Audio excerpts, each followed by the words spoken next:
యూరోప్లో ఉండే మిత్రులు మీరు చెప్పాలి. ఎందుకు అంటే స్వీడన్, ఫిన్లాండ్, నార్వే వీళ్ళు యుద్ధ బేరీని మోగించారు అని చెప్పి వార్తలు. అంటే చూడండి, చాలా పీస్ఫుల్ కంట్రీస్, ఎప్పుడు ఎవరి జోలికి వెళ్ళరు, ఏ గొడవలు ఉండవు, ప్రశాంతంగా ఉండే దేశాలు. సో వీళ్ళు పొరపాటుగా ఏం చేశారు, మొన్నటికి మొన్న నాటోలో జాయిన్ అయ్యారు. నాటో అంటేనే ఒక మిలిటరీ అలయన్స్. ఎవరితోనూ గొడవలు పడని వీళ్ళు ఇవాళ నాటోలో ఎందుకు చేరారు? ఇది పుతిన్ గారు ఇమీడియట్గా అడిగిన ప్రశ్న. కానీ ఆయన ఎక్కడా కూడా ఎటువంటి అబ్జెక్షన్ తెలపలేదు. అది మీ ఇష్టం అండి, మీరు నాటోలో చేరడం వల్ల మాకు ఒరిగేది ఏమీ లేదు. కానీ యుక్రెయిన్ని మాత్రం మేము ఒప్పుకోము. ఈస్ట్ యూరోప్లో నాటో దళాలు మా సరిహద్దుల్లో ఉండడము రష్యా ఒప్పుకోదు, ఇంపాసిబుల్.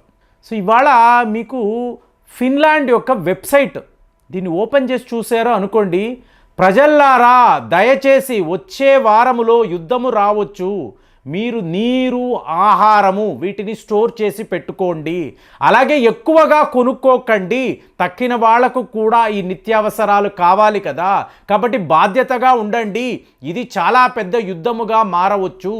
ఏమండి, ఏ ఒక దేశమైనా ఇలాంటి ఒక పానిక్ బటన్ను ఆన్ చేస్తారా? 4 ఏళ్ల నుంచి మనము చైనాతో ఒక యుద్ధం, ఆల్మోస్ట్ యుద్ధం వచ్చే పరిస్థితి.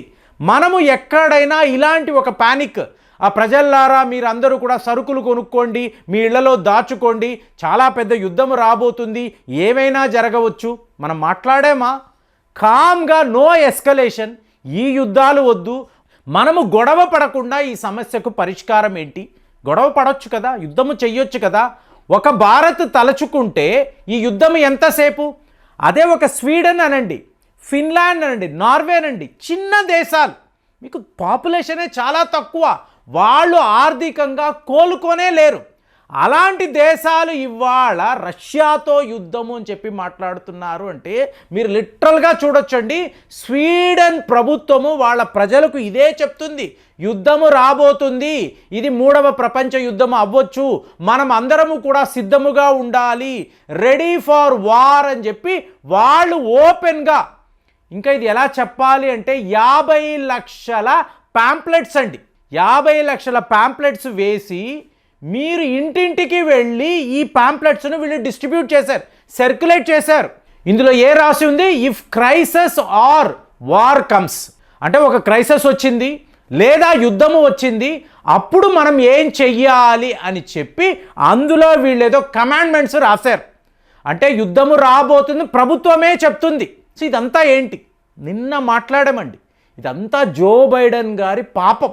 అంటే ఇప్పుడు చూడండి, డొనాల్డ్ ట్రంప్ జూనియర్ అంటారు, అతను ఒక ట్వీట్ పెట్టాడు. అందులో అతను ఏం మాట్లాడుతున్నాడు అంటే, జో బైడెన్ గారి తీరు వెళ్ళిపోతూ ఒక మహాసంగ్రామము కావాలి, చాలా పెద్ద యుద్ధం ఈ ప్రపంచంలోకి రావాలి అని చెప్పి ఆలోచించుకొని యుక్రెయిన్కి ఏం చెప్పాడు?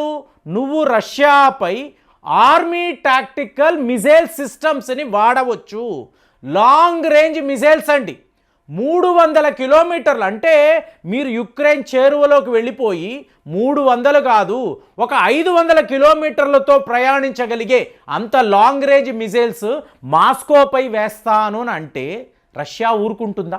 సో ఇప్పుడు అలాంటి ఒక సిచ్యువేషన్ని జో బైడెన్ క్రియేట్ చేసేసాడు. అతను వెళ్ళిపోతున్నప్పుడు ఒక యుద్ధము. సో దీనినే డొనాల్డ్ ట్రంప్ జూనియర్ ఏం మాట్లాడుతున్నాడంటే, ఈ మిలిటరీ ఇండస్ట్రియల్ కాంప్లెక్స్ ఉంటుంది చూసారా, ఏంటండి ఇది అంటే ప్రైవేట్ సెక్టార్లో ఉండే డిఫెన్స్ కంపెనీస్. సో దీన్ని ఆయన ఏమంటున్నారు? Military industrial complex. సో వీళ్ళ యొక్క మోటో ఏంటి? ప్రపంచమంతా కూడా యుద్ధాలు కావాలి, యుద్ధాలు ఉండాలి.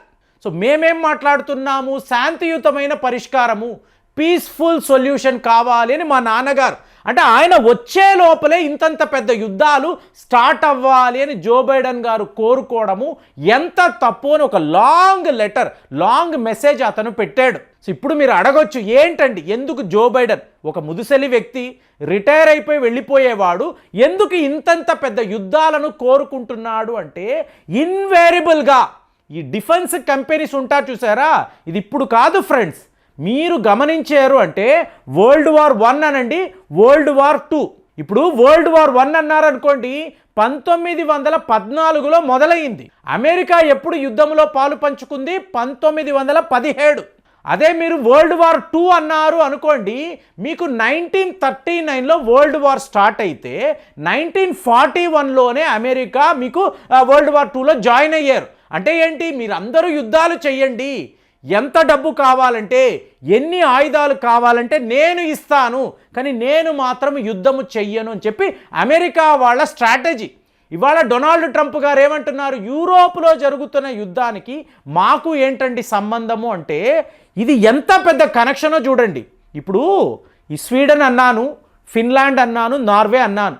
ఒక్కసారి మీరు నార్వేని చూడండి. నార్వే అంటే ఏంటి? ఆల్మోస్ట్ ఆర్కిటిక్ సర్కిల్ దగ్గర ఉండే ఒక చిన్న దేశం, చాలా చాలా కామ్గా ఉండే దేశం. వాళ్ళు ఏకంగా అమెరికా వద్ద 52 F-35 విమానాలు కొన్నారు. అదే మీరు ఫిన్లాండ్ని చూసారు అనుకోండి, 64 F-35 విమానాలు. ఏమండి, ఈ దేశాలకు ఇంతంత పెద్ద యుద్ధ విమానాలు అవసరమా? అంటే 82 మిలియన్ అమెరికన్ డాలర్స్ అండి ఒక F-35 విమానము. మీరు భారత్ రూపీలో చూసారంటే ఆల్మోస్ట్ 600 కోట్లకు పైగా ఒక విమానం. సో అలాంటిది ఈ దేశాలు, ఒకళ్ళేమో 62 విమానాలు, ఇంకొకళ్ళేమో 54 విమానాలు. ఏంటి? మీకు అమెరికా వాళ్ళు వచ్చి కూర్చొని నువ్వు నాటోలో చేరిపో, లేకపోతే రష్యా వాళ్ళు రేపు నీ మీద యుద్ధాలు చేస్తారు, నాటో ప్రొటెక్షన్ నీకు ఉంటుంది, నీ వద్ద ఉండే ఫండింగ్ మాకు ఇవ్వు, నీకు గొప్ప గొప్ప ఆయుధాలను మేము పంపిస్తామని చెప్పి స్వీడన్, ఫిన్లాండ్, నార్వే వద్ద F-35 విమానాలు వీళ్ళు అమ్మేశారు. వీళ్ళకి అవసరమే లేదు, కానీ ప్రభుత్వం అంటే రష్యా యుక్రెయిన్ యుద్ధం జరుగుతుంది కదా, రేపు రష్యా వాళ్ళు నీ మీద కూడా రావచ్చు కదా, ఇలా భయపెట్టి మీకు 1000 కోట్లండి. ఏమంటే 600 కోట్లుంటే ఈ దేశాలు తలకిందులు తపస్సు చేసినా ఇప్పుడుండే పరిస్థితులు సంపాదించలేరండి. అలాంటి ఒక ఎకనామిక్ క్రైసిస్, అలాంటి ఒక ఇన్ఫ్లేషన్లో వీళ్ళు ఉన్నారు. ఈ టైంలో వీళ్ళు ఇలాగా ఇంతంత పెద్ద ఆయుధాలు అమెరికా వాళ్ళ దగ్గర కొంటే నువ్వు ఏమైపోతే నాకేంటి, నాకు నా రెవెన్యూస్ కావాలి. ఇదే ప్రైవేట్ డిఫెన్స్ కంపెనీస్, దీన్నే మీరు మిలిటరీ ఇండస్ట్రియల్ కాంప్లెక్స్. అమెరికాలో కుప్పలు తెప్పలుగా ఈ కంపెనీస్ ఉంటాయి. 2వ ప్రపంచ యుద్ధం అయిపోయిన తరువాత మీరు గమనించారు అనుకోండి, ఇవే సంస్థలు, డిఫెన్స్ సంస్థలు 1000 కోట్లు సంపాదించి they become the richest in America. So వాళ్ళకి యుద్ధాలు కావాలి. జో బైడెన్ వాళ్ళ పప్పెట్. సో అతనిని వీళ్ళు కన్విన్స్ చేసి, ఎలాగో వెళ్ళిపోతున్నావు కదా, ఇంకా పెద్ద పెద్ద యుద్ధాలు ఎలా చెయ్యాలో చెప్పు అంటే, దీనికి యుక్రెయిన్కి వీళ్ళు ఇలాంటి ఒక గ్రీన్ సిగ్నల్ ఇచ్చారు. మరి జెలెన్స్కీ ఊరుకుంటాడా? తిక్క వెదవ కదా. వాడేం చేశాడు? నిన్నటికి నిన్న రష్యా పైన ఈ ఆర్మీ టాక్టికల్ మిసైల్ సిస్టమ్స్ వీటిని ప్రయోగించాడు. ఊరుకోడు కదా. ప్రయోగించడంతో పుతిన్ గారు ఏమన్నారు అంటే, ఇది నాటో చేస్తున్న పని, నాటో మిజైల్ ఒక్కటి రష్యాలో పడినా కూడా ఇది భీకరమైన యుద్ధమే, ఇది 3వ ప్రపంచ యుద్ధమే అని ఆయన చెప్పారు. దాని రెస్పాన్సే మీకు స్వీడన్, ఫిన్లాండ్, నార్వే. ఇక్కడ వీళ్ళు యుద్ధానికి సంబంధించిన అలార్మ్స్ మోగించడము, వాళ్ళ ప్రజలను అలర్ట్ చేయడము. మరి ఇప్పుడు ఇంత పెద్ద యుద్ధంలో ఈ చిన్నా చితకా దేశాలు ఇరుక్కుపోతే ఈ ప్రపంచం ఏమవుతుంది?